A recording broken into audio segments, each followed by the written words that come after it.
রেলওয়ের রানিং স্টাফদের কর্মবিরতিতে সারা দেশে বন্ধ হয়ে গেছে ট্রেন চলাচল। মূল বেতনের সঙ্গে রানিং অ্যালাউন্স যোগ করে পেনশন এবং আনুতোষিক সুবিধার দাবিতে সোমবার দিবাগত রাত ১২টা থেকে কর্মবিরতিতে গেছেন তারা। রাত ১২টার আগ পর্যন্ত কোনো মীমাংসা না হওয়ায় স্টাফদের এ কর্মবিরতি নিয়ে কোনো বিজ্ঞপ্তি প্রকাশ করেনি রেলওয়ে। ফলে বহু যাত্রী অবগত হতে পারেননি ট্রেন চলাচল বন্ধের ব্যাপারে। এতে সাত সকালে স্টেশনে গিয়ে ব্যাপক ভোগান্তির মুখে পড়েন হাজার হাজার যাত্রী।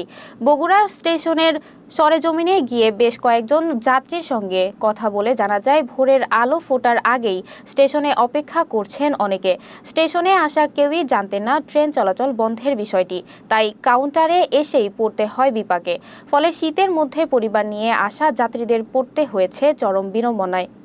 সকালবেলা আসছিলাম ট্রেনে যাওয়ার জন্য, এখানে আসি দেখি আজকে নাকি ট্রেন বন্ধ।